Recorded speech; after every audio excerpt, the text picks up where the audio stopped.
Hello दोस्तों, आज के इस वीडियो में मैं आप लोगों को बताने वाला हूं गूगल वेब स्टोरी के गाइडलाइन के बारे में। तो इस गाइडलाइन में मेनली मैं 3 टॉपिक को कवर कर रहा हूं, जिसमें पहला जो है content policy. Google web story बनाने के लिए क्या जो कंटेंट पॉलिसी है जो आप लोग को जानना जरूरी है, तो उसमें क्या क्या आता है सारा पॉलिसी के बारे में बताऊंगा कि कैसे आपको कंटेंट बनाना चाहिए ताकि आपका जो कंटेंट हो वो गूगल गाइडलाइन पॉलिसी के हिसाब से हो, ताकि कंटेंट में आपको कोई प्रॉब्लम नहीं हो। दूसरा जो है मैं कवर करूंगा इसमें डिजाइन में क्या आएगा दोस्तों कि कैसे आपको स्लाइड को डिजाइन करना है, उसमें क्या क्या चीज़ जो मेजर पॉइंट है जो गूगल गाइडलाइन में बताया गया है गूगल ने कि उस हिसाब से आपको स्लाइड जो है डिजाइन करना है। तो ये सारा चीज़ मैं इसमें बताऊंगा आपको। उसके बाद जो बताऊंगा एसीओ।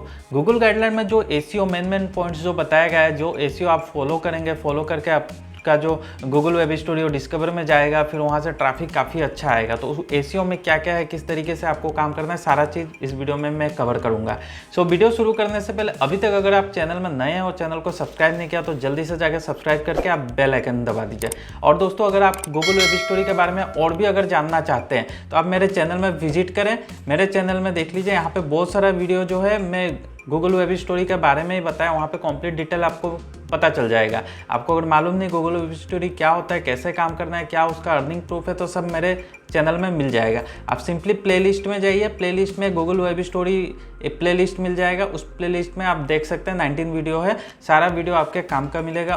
वेब स्टोरी की गाइडलाइन और कंटेंट पॉलिसी को जानना बहुत ही ज़्यादा जरूरी है, क्योंकि दोस्तों आप लोग यूट्यूबर्स का वीडियो देख लेते हैं, उसके हिसाब से आप वेब स्टोरी पब्लिश करना शुरू कर देते हैं। पर क्या होता है उसमें बहुत सारे ऐसे गलती है जो आपको पता नहीं चलता और उस हिसाब से आप काम करना शुरू हो जाते हैं। उसके बाद आप लोगों को क्या प्रॉब्लम फेस करना पड़ता है कि आप वेब स्टोरी पब्लिश करते ही जा रहे हैं पर वेब स्टोरी जो है डिस्कवर में नहीं जा रहा है, या फिर डिस्कवर में चला गया, कुछ दिन ट्रैफिक आया, उसके बाद ब्लॉक हो गया। ये सब क्यों हो रहा है? ये सब इसलिए हो रहा है क्योंकि आप जो गूगल का जो गाइडलाइन है, जो कंटेंट पॉलिसी है, उसे आप बिल्कुल ध्यान से नहीं पढ़ रहे हैं। आप किसी भी यूट्यूबर का वीडियो देख लिए कि हाँ इस तरीके से वेब स्टोरी डालना है, तो आप तुरंत डालना शुरू कर दिए। पर क्या पॉलिसी है, क्या गाइडलाइन है, उसने अगर अपने वीडियो में नहीं बताया तो आप भी सुनते नहीं हो, आप देखते नहीं हो और तुरंत आप डालना शुरू कर दो, बाद में आपको प्रॉब्लम मिल जाता है। ये इस तरह हो गया जैसे कि हम लोग इंश्योरेंस या कोई पॉलिसी खरीदते हैं पर उसका टर्म एंड कंडीशन नहीं पढ़ते हैं, पर जाके जब हमें उस पॉलिसी को क्लेम करना पड़ता है तो उस टर्म एंड कंडीशन में हम लोगों को कभी कभी क्लेम मिलता नहीं है। तो इसलिए क्या है, जब भी कोई प्लेटफॉर्म में आप काम करो तो उसका जो पॉलिसी जो गाइडलाइन है उसको आप जान लो अच्छे से, ताकि आपको फ्यूचर में कभी प्रॉब्लम न मिले। तो आज इस वीडियो में आपको कंप्लीट उसी गाइडलाइन के बारे में मैं बताने वाला हूं। तो चलिए वीडियो को शुरू करते हैं। गाइडलाइन के बारे में आपको जो भी जानना है तो गूगल का आप वेबसाइट में भी जाके आप जान सकते हैं। यहाँ पे वेबसाइट में कंप्लीट लिखा हुआ है, इसे आप इंग्लिश में भी पढ़ सकते हैं, इसे आप हिंदी भी करके आप पढ़ सकते हैं। तो लिंक आपको डिस्क्रिप्शन में मिल जाएगा। यहाँ पे आपको जो मेन बेसिक पॉइंट है जो आपको जानना काफ़ी ज़्यादा जरूरी है, मैं कंप्लीट डिटेल में आपको इस वीडियो में बताऊंगा। तो सबसे पहले मैं बताने वाला हूँ आपको कंटेंट पॉलिसी, कि आपको कंटेंट जो है किस तरीके से लिखना है और किस तरीके से उसको पब्लिश करना है। तो कंटेंट पॉलिसी में जो सबसे पहला जो रोल आता है, जबकि हर एक प्लेटफॉर्म में वो पहला सबसे इंपॉर्टेंट होता है, वो कॉपीराइट कंटेंट। चाहे आप यूट्यूब में काम करो या फिर ब्लॉगिंग में काम करो, जो कॉपीराइट होता है वो बहुत ही मेन होता है, क्योंकि आप किसी और के चीज़ को लेके पब्लिश करेंगे और फिर आप अर्निंग करना शुरू कर देंगे या फिर उसमें ट्रैफिक लाना शुरू कर देते हैं। ये कॉपीराइट कंटेंट जो है गूगल को बिल्कुल भी पसंद नहीं है, क्योंकि एक बंदा जो है पूरा मेहनत कर रहा है और दूसरा बंदा उसका कंटेंट लेके आराम से कॉपी पेस्ट करके अर्निंग कर रहा है। तो ये गूगल को बिल्कुल पसंद है। इस तरीके से अगर आप काम करेंगे तो बिल्कुल भी आप काम नहीं कर पाएंगे। हो सकता है कभी आपका किस्मत अच्छा हो तो कुछ दिन काम कर लो, अच्छा खासा अर्निंग कर लो, पर गूगल उसे 100% ब्लॉक कर देगा। तो इस तरीके का वेब स्टोरी में काम आपको बिल्कुल नहीं करना है। तो इसमें क्या क्या आता है, सपोज किसी भी वेबसाइट को खोल लिया, उसमें से कोई टेक्स्ट को कॉपी कर दिया, सेम टू सेम टेक्स्ट को आप बना के अपलोड कर दिए। इस तरह आप करेंगे तो आपका जो वेब स्टोरी वो डिस्कवर में कम्प्लीटली ब्लॉक हो जाएगा, या फिर डिस्कवर ऑप्शन जो है वो एनेबल ही नहीं होगा। तो इस तरीके से नहीं करना। इसके जगह आपको क्या करना है ये भी मैं आपको बता दे रहा हूँ कि गूगल गाइडलाइन का जो भी पॉलिसी है उसके हिसाब से आपको मैं समझाऊंगा, और साथ ही ये भी समझाऊंगा कि आपको करना क्या है। तो आप किसी वेबसाइट से अगर कोई भी कंटेंट ले रहे हो तो उस कंटेंट को समझो, आप 2-3 वेबसाइट से कंटेंट को समझो और फिर खुद अपने लैंग्वेज में उसे टाइप करके लिखो। आप उसे डायरेक्टली किसी सॉफ्टवेयर एआई के मदद से स्पिन करके मत डाल दो, क्योंकि स्पिन करेंगे तो उसमें जो है कंटेंट जो है पूरा उसका खराब कर देता है, धजिया उड़ा देता है, उसमें मीनिंग ही बदल देता है। तो आपको स्पिन करेंगे तब भी आप खुद से उसे रीड करके उसको एक ओरिजिनलिटी उसमें ले आओ। कंटेंट को आप दूसरे वेबसाइट से कंटेंट पढ़ो, वहाँ से ही आप टॉपिक कलेक्ट करो, पर एक ओरिजिनल कंटेंट आप खुद से क्रिएट करो, फिर उसे वेब स्टोरी बनाओ, तो कोई इशू नहीं है।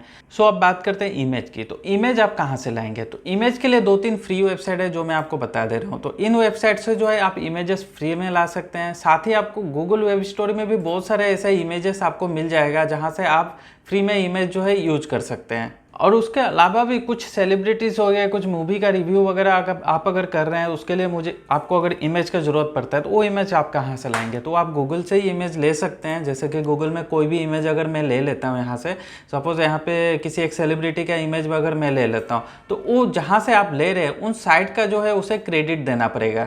यहाँ पे जैसे ABP न्यूज़ लिखा हुआ तो इसे क्रेडिट देना होगा। अब इस साइट को ओपन करके भी देख लीजिए कि इस इमेज में किसी और को तो क्रेडिट नहीं दिया है। अगर यहाँ पे देखिए क्रेडिट लिखा हुआ है, photo credit Urfi Javed fan page, तो इस तरीके से भी आप क्रेडिट दे सकते हैं। सेम इसी तरीके को ABP न्यूज़ का क्रेडिट देने का जरूरत नहीं है, इन्हें आप क्रेडिट दीजिए। और दूसरा है कि आप अगर सेलिब्रिटी का फोटो आपको चाहिए तो आपको क्या करना है, आप फेसबुक में जाइए, उनका नाम लिखिए और उनके फोटो प्रोफाइल में जाइए, तो बहुत सारे फोटोज़ आपको मिल जाएंगे, वहाँ से आप लेके आसानी से कर सकते हैं। वहाँ पे आपको क्रेडिट कैसे देना होगा? क्रेडिट आपको देना पड़ेगा वहाँ पे क्रेडिट इमेज सोशल मीडिया, इस तरीके से आप दे सकते हैं, या फिर फेसबुक दे सकते हैं। जैसे कि मैं यहाँ पे आपको स्लाइड में दिखा दे रहा हूँ कि आप कोई भी फोटो अगर लिखेंगे तो एक क्रेडिट यहाँ पे इस तरीके से आप दे दीजिएगा। जैसे कि ये फोटो है तो यहाँ पे इस तरीके से आप क्रेडिट लिख दीजिएगा, जो सोर्स है आप जहाँ से उस इमेज को ले रहे हैं, तब कोई इश्यू नहीं है। अदरवाइज जो है आप फ्री इमेजेस यहाँ से भी यूज कर सकते हैं। यहाँ पे जो भी आप लिखेंगे तो ऑलमोस्ट मैक्सिमम जो है वेब स्टोरी के अंदर ही इमेजेस आपको मिल जाती है। सो कंटेंट, वीडियो, इमेज जो भी है 100% यूनिक आपका खुद का होना चाहिए, तभी जो है डिस्कवर में जाएगा, नहीं तो आपका वेब स्टोरी जो है ब्लॉक हो जाएगा। उसके बाद का जो पॉइंट है मैं आपको बताता हूँ, low quality assets. Low quality assets में क्या आएगा? जो इमेज है, जो इमेज आप यूज कर रहे हैं, जो वीडियो आप यूज कर रहे हैं, बिल्कुल भी ब्लर नहीं होना चाहिए, वो कम्प्लीटली फुल HD होना चाहिए। जो भी इमेज लेंगे उसका साइज जो है फुल HD होना चाहिए। सो इमेज के बारे में अगर आपको जानना है कि किस तरीके से हमको इमेज लेना है, कैसे लगाना है, कैसे क्रेडिट लेना है, तो उसके लिए मैं सेपरेट वीडियो बना दिया, तो उस वीडियो को आप देखेंगे तो कंप्लीट डिटेल आपको उसमें समझ में आएगा। तो नेक्स्ट पॉइंट में मैं बढ़ता हूँ। नेक्स्ट पॉइंट जो है text heavy web stories. Text heavy मतलब आप किसी एक वेब स्टोरी को बनाया और वहाँ पे बहुत सारा टेक्स्ट दे दिया उस स्लाइड में, मतलब पूरा टेक्स्ट से ही भर दिया, तो ऐसा भी जो है गूगल वेब स्टोरी आपका डिस्कवर में नहीं जाएगा, गूगल जो है उसको ब्लॉक कर देगा। तो आपको करना क्या है, 180 कैरेक्टर के अंदर का ही टेक्स्ट जो है एक स्लाइड में लगाना है, उससे ज़्यादा नहीं। अब अगर कन्फ्यूजन है 180 कैरेक्टर कितना होता है तो मैं आपको बता दे रहा हूँ। सो यहाँ पे देख लीजिए 180 कैरेक्टर मतलब 30 वर्ड्स ऑलमोस्ट हो जाता है। सो आपको इतना ही कैरेक्टर में काम करना है, उससे कम आप रख सकते हो। और जो भी आप स्लाइड में बनाएंगे तो फ़ॉन्ट का जो साइज है उसे भी इस तरीके से रखिए कि ताकि स्लाइड का जो है कम से कम जगह वो यूज करे, बाकी का जगह में जो है इमेज रहे। उसके बाद का जो पॉइंट है दोस्तों, lake of narration. Lake of narration में क्या है कि आप कोई भी वेब स्टोरी बना रहे हैं तो उसको एक सीक्वेंस में बनाओ, जैसे स्टेप 1, स्टेप 2, स्टेप 3, इस तरीके से। ऐसा ना हो कि आप पहला पॉइंट अभी बता दिया स्टेप 1 का, फिर स्टेप 8, 9 वाला पॉइंट डाल दिया, फिर जाके स्टेप 3 वाला पॉइंट आप 4-5 स्लाइड बाद बता रहे हो। तो इस तरह नहीं, एक सीक्वेंस में आप बनाओ, कंप्लीट स्टोरी बनाओ। सो उसके बाद का जो पॉइंट है कंप्लीट स्टोरी, मतलब कि आप एक वेबसाइट का अगर किसी कंटेंट को आप ले रहे हैं जहाँ पे पूरा फुल कंटेंट है, तो उसमें से जब 10 पॉइंट या 12 पॉइंट आप उसमें से कलेक्ट कर रहे हो तो उसको एक कंप्लीट बनाओ, ताकि आप कोई यूज़र आपके वेब स्टोरी में क्लिक करे तो उससे पूरा इन्फॉर्मेशन मिल जाए। अगर उसे अधूरा इन्फॉर्मेशन मिलेगा फिर आप बोलेंगे उसको कि आप यहाँ पे क्लिक करो, मेरे साइट में जाके पूरा फुल इन्फॉर्मेशन ले लो। जैसे कि आप स्टेप 1, 2, 3, 4, 5 तक बता दिए, उसके बाद बोलेंगे बाकी के स्टेप जानने के लिए मेरे वेबसाइट में जाओ, तो इस तरीके का वेब स्टोरी जो है गूगल जो है ब्लॉक कर दे रहा है। तो आपको करना क्या है कि आप अगर 8 स्लाइड में आपका पूरा कंप्लीट इन्फॉर्मेशन हो जा रहा है तो 8 स्लाइड बनाओ, अगर 10 में हो रहा है तो 10 में बनाओ, अगर 15 में हो रहा है तो 15 स्लाइड बनाओ, पर कंप्लीट इन्फॉर्मेशन बनाओ। और उसके बाद में लास्ट में आप लिख सकते हो कि पूरा डिटेल में अगर आपको जानना है तो मेरे वेबसाइट में आप जाके जान सकते हो।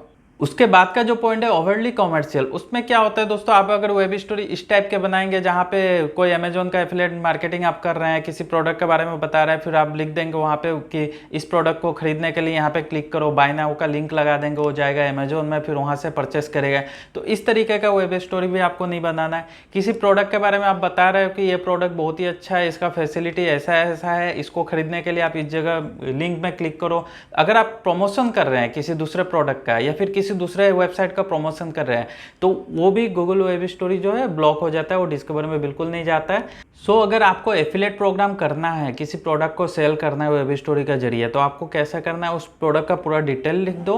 उसके बाद आप वहाँ पे नीचे जो है अपना वेबसाइट का लिंक दे दो कि और भी जानकारी के लिए आप इस लिंक पे क्लिक करके जान सकते हैं। तब यूज़र उसमें क्लिक करेगा, तब आपके वेबसाइट में जो है एफिलिएट मार्केटिंग का पूरा लिंक लगा रहेगा, तो वहाँ से वो बाय कर सकता है। अदरवाइज जो आप कोई भी वेब स्टोरी बनाओ तो आप खुद के ही साइट का ही लिंक दो, जिस साइट में आपका वेब स्टोरी बन रहा है। अदर साइट का आप बिल्कुल भी लिंक मत दो, क्योंकि इस तरीके से देंगे तो आपका डिस्कवर जो है कम्प्लीटली ब्लॉक हो जाएगा। उसके बाद का जो पॉइंट है दोस्तों, वीडियो अगर आप डाल रहे हैं अपने वेब स्टोरी में तो आप 15 से 60 सेकंड के अंदर में वीडियो आप डाल सकते हैं। पर सिर्फ वीडियो डालने से नहीं होगा, साथ में आपको टेक्स्ट भी लिखना पड़ेगा। आपके हर एक स्लाइड में जो है कैप्शंस होना काफ़ी ज़्यादा ज़रूरी है, वहाँ पे टेक्स्ट होना जरूरी है। क्योंकि कभी कोई भी यूज़र अगर वीडियो देख रहे हैं तो उसमें अगर वीडियो किसी मार्केट प्लेस में है, वीडियो में साउंड नहीं दे सकता है, तो वो आपका टेक्स्ट पढ़ के समझ जाएगा। सो दोस्तों ये हो गया कंटेंट पॉलिसी। इस हिसाब से अगर आप काम करेंगे तो आपका जो वेब स्टोरी में गूगल की तरफ से कोई भी प्रॉब्लम नहीं मिलेगा। डिस्कवर में हमेशा आपका ट्रैफिक रहेगा, वो कभी भी डाउन नहीं होगा। अब मैं आपको बता दे रहा हूँ कि कैसे आप स्लाइड को डिजाइन करेंगे और कैसे एसईओ करेंगे। सो गूगल वेब स्टोरी के गाइडलाइन के हिसाब से जो पहला जो पॉइंट है, रिड्यूस योर कैरेक्टर काउंट। मतलब आपका जो कैरेक्टर्स है उसको रिड्यूस करना है, मिनिमम आपको रखना है। तो मिनिमम कितना रखना है, 180 कैरेक्टर्स। 180 कैरेक्टर्स में कितना आ जाएगा, ऑलमोस्ट 30 वर्ड आएगा। तो उस हिसाब से आपको हर एक स्लाइड में रखना है। उसके बाद का जो पॉइंट है दोस्तों, डोंट ब्लॉक टेक्स्ट। ये मैं आपको सिस्टम में बता दे रहा हूँ कि कोई भी इमेज अगर आप यूज कर रहे हैं और उसके ऊपर अगर आप फेस में इस तरह का टेक्स्ट रख दिए, क्योंकि आप ये नीचे आराम से रख सकते हो, पर कुछ ऐसा ऑब्जेक्ट है जो यहाँ पे हाईलाइट हो रहा है जिसको आप टेक्स्ट से ढक देंगे, तो उस तरीके से आप अगर करेंगे तो वो भी डिस्कवर में नहीं जाएगा, आपका वेब स्टोरी ब्लॉक होगा। तो आपको टेक्स्ट जो है एकदम बढ़िया तरीके से रखना है, ज़्यादा फॉन्ट को बड़ा भी नहीं रखना है, आपको छोटा ही रखना है। आप जो स्लाइड में टेक्स्ट जो है आप 24 से लेकर 30-32 तक आराम से यूज कर सकते हैं।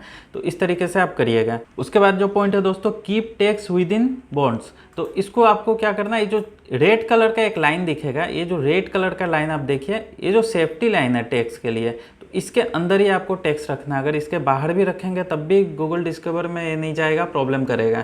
क्योंकि हर एक डिवाइस का जो है साइज अलग अलग होता है, इसलिए सेफ्टी लाइन है रेड कलर का दिया हुआ है, तो इसी के अंदर आपको टेक्स्ट को रखना है। उसके बाद का जो पॉइंट है दोस्तों, एनिमेशन। तो एनिमेशन आपको कैसा करना है, तो एनिमेशन एकदम बिल्कुल आपको सिंपल करना है। पहला स्लाइड में तो एनिमेशन होगा नहीं, दूसरे स्लाइड में मैं आपको दिखा दे रहा हूँ, एकदम हल्का सा सिंपल एनिमेशन रखना है। ज़्यादा आपको एनिमेशन पूरा फास्ट नहीं रखना है, एकदम सिंपल एनिमेशन रखना है। और एनिमेशन में और एक चीज़ मैं इंपॉर्टेंट आप लोग को बता दे रहा हूँ, जो एनिमेशन का टाइमिंग है उसे आप थोड़ा प्लस में कर दीजिए। जैसे स्लाइड का एनिमेशन का टाइमिंग मैं यहाँ पे 3500 रखता हूँ और टेक्स्ट का जो है 1500 रखता हूँ। तो इस तरीके से आप कर सकते हैं। इसे आप अब टेम्पलेट्स में सेव करेंगे तो हर एक स्लाइड में जो है सेम सेटिंग के साथ ही जाएगा।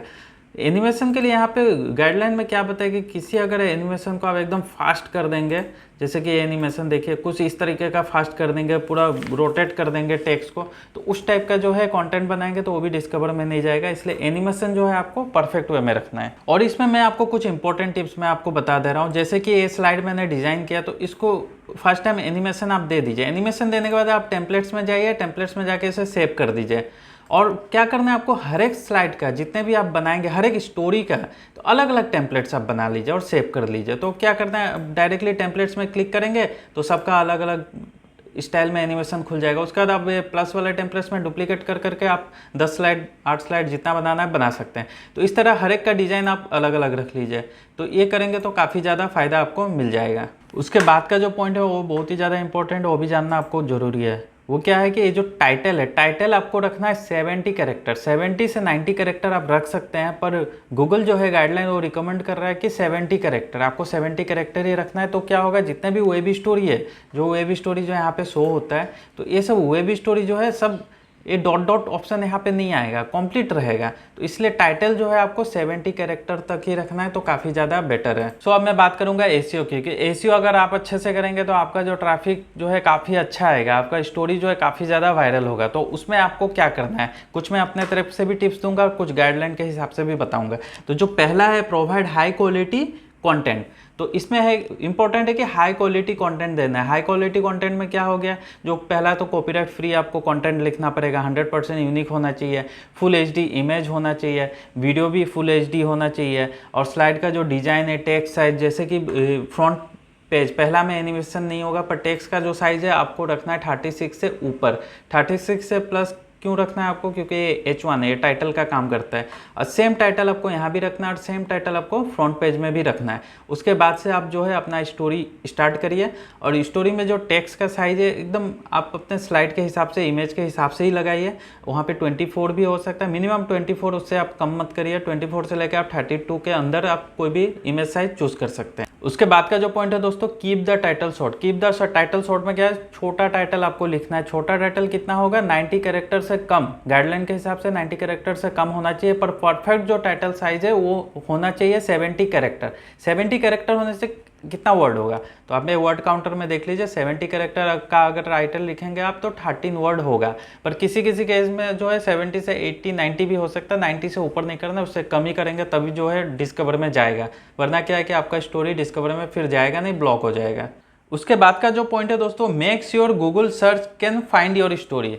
गूगल सर्च में आपका स्टोरी जो है आना चाहिए, मतलब कि वो इंडेक्स होना चाहिए। उसके लिए क्या करना है, सर्च कंसोल में आपको गूगल वेब स्टोरी का साइट मैप जनरेट करके वहाँ पे सबमिट करना होगा, और एक एक लिंक को वहाँ पे आपको सबमिट करना होगा। सबमिट करके इंडेक्स करेंगे तो वहाँ पे जो है इंडेक्स हो जाएगा, और इंडेक्स में कंप्लीट वैलिड होना चाहिए, AMP valid, mobile friendly valid होना चाहिए। आपके वेबसाइट में जो है वेब स्टोरी साइट मैप में आना चाहिए। तो इस तरीके से इंडेक्स अगर होगा तो अब जाकर वो डिस्कवर में जाएगा, अदरवाइज वो डिस्कवर में नहीं जाएगा। तो इसका आपको ध्यान रखना है। उसके बाद का जो पॉइंट है दोस्तों, attach Meta data. Attach Meta data में क्या है कि जो टाइटल हो गया वो आपको लगाना है, और जो डिस्क्रिप्शन है वो आपको लिखना है। तो टाइटल और डिस्क्रिप्शन लिखना है, और जो कीवर्ड्स है उसको टाइटल में भी यूज करना है, डिस्क्रिप्शन में भी यूज करना है, और जो टैग आप यूज करते हैं वेब स्टोरी में, टैग में भी यूज करना है। सो इस तरीके से अगर आप SEO करेंगे तो वेब स्टोरी जो है वो डिस्कवर में जाएगा, और डिस्कवर से ट्रैफिक भी आएगा, वो कभी बंद नहीं होगा। उसके बाद जो कुछ और इंपॉर्टेंट है SEO में, जो मैं आपको बता देता हूँ कि आपका जो है AMP वैलिड हर एक स्टोरी होना चाहिए। हर एक स्टोरी का फ्रंट जो कवर फोटो होता है उसमें कोई भी टेक्स्ट नहीं होना चाहिए, वो पूरा कंप्लीट सिर्फ एक इमेज ही होना चाहिए, कोई टेक्स्ट उसमें मत रखिएगा। उसके बाद पोस्टर इमेज का साइज क्या होना चाहिए, तो गाइडलाइन के हिसाब से पोस्टर इमेज का साइज 640 × 853 होना चाहिए, जिसका रेशियो होगा 3:4। तो उस हिसाब से आपको इमेज बनाना है। अदरवाइज आप किसी भी इमेज साइज को आप यूज कर सकते हैं, पर जब वहाँ क्रॉपिंग करेंगे तो वहाँ कंप्लीट इमेज जो आए, कहीं से फिर कटा हुआ ना आए, ताकि वैसा होगा तो फिर वो डिस्कवर में नहीं जाएगा। उसके बाद फुल HD इमेज यूज करना है, और कैसे यूज करना है उसका वीडियो बनाऊँ, आप प्लेलिस्ट में जाके देख सकते हैं। साथ ही आपको साइट का लोगो यूज करना है। तो लोगो का साइज गाइडलाइन के हिसाब से है 96 × 96, 1:1 का जो लोगो साइज आपको यूज करना है। सो दोस्तों, इसी तरीके का आप अगर गाइडलाइन को फॉलो करके स्टोरी में काम करेंगे तो आपका स्टोरी जो है वो डिस्कवर में भी जाएगा, ट्रैफिक भी आएगा, ट्रैफिक कभी बंद नहीं होगा। क्योंकि जितने भी लोगों का ट्रैफिक बंद हुआ वो गाइडलाइन से कुछ ना कुछ गलती किया, इसी के कारण उनका जो है ट्रैफिक बंद हो गया। तो आई होप कि दोस्तों आपको जो गूगल का गाइडलाइन जो है कंप्लीट अच्छा से समझ में आ गया। इसके अलावा भी अगर आपको कुछ डाउट है, कुछ समझ में नहीं आया, तो मुझे इंस्टा में फॉलो कर सकते हैं, वहाँ पे मैसेज दे सकते हैं। और वीडियो अच्छा लगे तो वीडियो को लाइक करिएगा, चैनल को सब्सक्राइब करिए, साथ ही दोस्तों बेल आइकन को दबाइए, क्योंकि इस तरीके का वीडियो आपको हमेशा मिलता रहेगा। तब तक के लिए दोस्तों, जय हिंद, जय भारत।